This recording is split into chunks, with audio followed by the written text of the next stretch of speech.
There's probably a decision in your life right now that you already know you need to make. And the problem isn't that you need more information. The problem is, you keep hoping certainty will make the decision for you. Welcome to 1012 Expressions, home of the 1012 Collective, where we're helping women become the highest expression of themselves. And becoming that woman requires more than knowing what you want. Eventually, you have to decide. We stand at a crossroads, believing that by not choosing a path, we keep all possibilities alive. We tell ourselves that postponing a decision is a strategic move, a way to keep our options open. It feels safer, doesn't it? To linger in the space of what if, where no doors have been closed and no potential has been lost. This comfortable illusion suggests that by waiting, we are gathering more information, waiting for the perfect moment, or simply allowing the best path to reveal itself without any risk on our part. And sometimes we are. Sometimes a pause is productive. It's a necessary breath before a well-considered leap. But there's a fine line between a strategic pause and chronic indecision. More often than we care to admit, our indecision isn't about keeping options open. It's a decision in itself. It's a quiet, implicit vote for the way things are right now. We're simply choosing the current situation over and over again, without ever having to say it out loud. Think about it. That job that no longer challenges you? By not deciding to look for a new one, you're deciding to stay. That relationship that feels misaligned? By not having the difficult conversation, you're deciding to accept the dynamic as it is. That health goal you keep putting off until Monday? By not starting today, you're deciding that your current habits are acceptable for one more day, and then one more.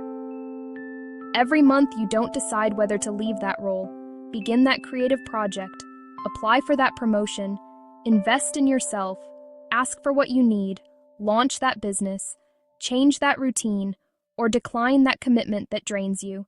The status quo wins another month. It solidifies its position not through a grand victory, but through our quiet inaction. The default setting becomes our destiny by default. We aren't just standing still. We are actively, if unconsciously, reinforcing the foundations of our present reality. The cost of this inaction accumulates silently. It's the slow erosion of confidence, the dulling of ambition, the quiet regret that settles in over time. Not deciding has consequences too. They just arrive more quietly than the sharp, clear outcome of a choice.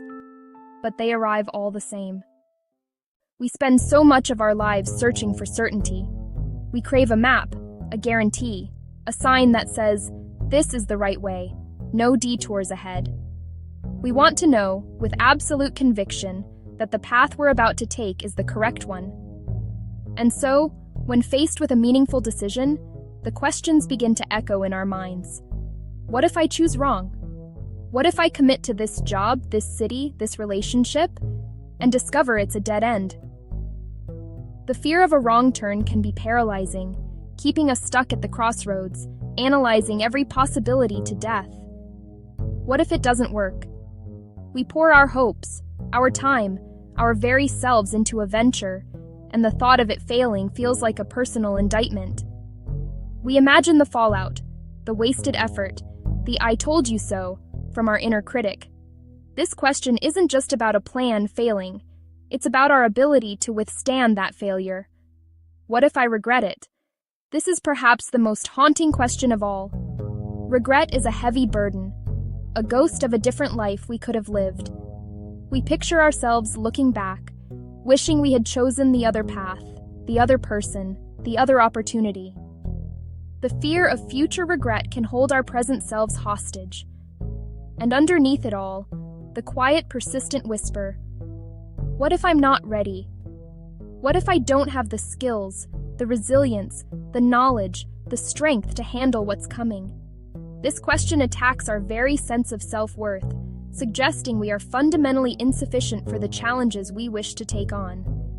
Those are reasonable questions. They are the product of a mind that wants to protect you, to keep you safe from harm and heartbreak. They are the sentinels of the status quo. But here is the fundamental truth we must embrace. There is almost no meaningful decision in adulthood that arrives with a guarantee. The big choices, the ones that shape our careers, our families, our identities, are inherently uncertain.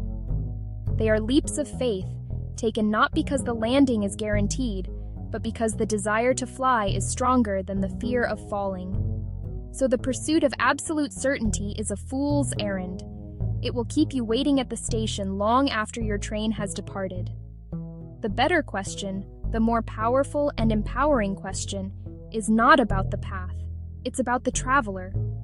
The question to ask yourself is this: do I trust myself to respond intelligently if this doesn't go exactly as planned? That's a completely different kind of confidence. It's not the brittle confidence of needing the world to conform to your plan. It's the resilient, adaptable confidence of knowing you can handle the world as it is. It's the difference between needing a perfect map and trusting your own ability to navigate. True confidence isn't knowing everything will work out perfectly. It isn't a magical shield against disappointment or failure. It isn't the absence of fear. It's knowing you'll know what to do next if it doesn't. It's the profound self-trust that you can pivot, learn, adapt, and endure. It's the belief that no matter the outcome, you will be okay because you have the inner resources to handle it. That is the only certainty you will ever truly need. Research is wise. Preparation is wise. Seeking counsel is wise. But there comes a point where another podcast, another book, another opinion, and another pros and cons list aren't creating clarity. They're delaying responsibility. Sometimes you aren't confused. You're uncomfortable with the answer. And those are not the same thing. In our last chapter, we talked about the difference between gathering information and simply hiding from a decision. Now, let's introduce a powerful tool to help you break that cycle of delay and step into your power. We call it the 70% rule. It's a simple, yet profound mental model that frees you from the trap of perfectionism. The core idea is this: for the vast majority of decisions in your life, the ones that aren't irreversible or truly high stakes, you don't need 100% certainty to move forward. In fact, demanding it is a recipe for stagnation. The pursuit of that final 30% of information often yields diminishing returns. It's where we get stuck, endlessly researching, polling friends, and second-guessing, all while the opportunity or our own energy fades. The 70% rule isn't about being reckless. It's about being efficient with your energy and trusting your ability to adapt. It's about recognizing the point where you have enough information to make a sound choice, and then having the courage to make it. So, how do you know when you've reached that 70% threshold? We've broken it down into a 3-part checklist. First, ask yourself, do I have enough information to understand the major risks? Notice the wording. It's not about knowing possible outcome. That's impossible. It's about having a clear-eyed view of the significant downsides. Have you identified the 1 or 2 worst-case scenarios? And more importantly, could you live with them?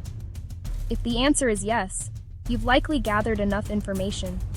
You've done your due diligence, not by eliminating all risk, but by understanding it and deeming it acceptable. This is the foundation of a confident decision. Second on the checklist, is this decision in alignment with my core values and long-term goals? This is your internal compass, the most crucial piece of data you possess. Information from the outside world is valuable, but it must be filtered through your own sense of purpose. Take a quiet moment and ask, does this choice move me closer to the person I want to be and the life I want to build? Sometimes a decision can look perfect on paper. It pays well, it's prestigious. But if it pulls you away from what truly matters to you, it's the wrong choice. When an option feels right in your gut, when it resonates with your why, that's a strong signal you're on the right track. And third, the final check. Is there a reasonable path forward? This is about action. You don't need a 10-year plan mapped out to the finest detail. You just need to see the next 1 to 3 steps. Can you identify a tangible first action you can take? Is the path adjustable? most decisions aren't a single permanent door slamming shut. They are more like a path in a garden. You take a few steps, see how the landscape changes, and adjust your direction as you go. If you can see a clear, actionable start and know that you can pivot later, you have a reasonable path. So, when you have a handle on the major risks, a clear alignment with your values, and a visible next step, you are at 70%. This is the moment to act. Make the best decision available with what you know. Being decisive doesn't mean being impulsive. Impulsivity is reacting without thought. Decisiveness is acting once you have thought. It means you stop demanding impossible certainty from yourself and start trusting your own judgment and resilience. Of course, this rule has its limits. For those truly major, often irreversible decisions, significant financial investments, life-altering medical procedures, or complex legal matters, the 70% rule doesn't apply. In those cases, you slow down. You aim for 95% certainty, and you get appropriate expert guidance to close that gap. But for the other 95% of choices you face, 70% is your green light. Remember, wisdom and hesitation aren't the same thing. Wisdom is knowing when you have enough. Hesitation is fearing it will never be enough. Start small. Choose the restaurant. Send the email. Decline the invitation. Make the appointment. Submit the application. Set the deadline. Stop reopening decisions you've already thoughtfully made. Every time you practice deciding, you teach yourself, I can lead my own life. And that's the deeper lesson. There are moments when becoming requires patience, and there are moments when becoming requires a decision. Know the difference.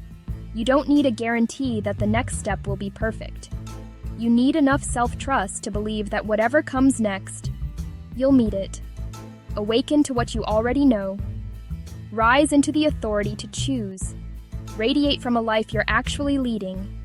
And keep becoming.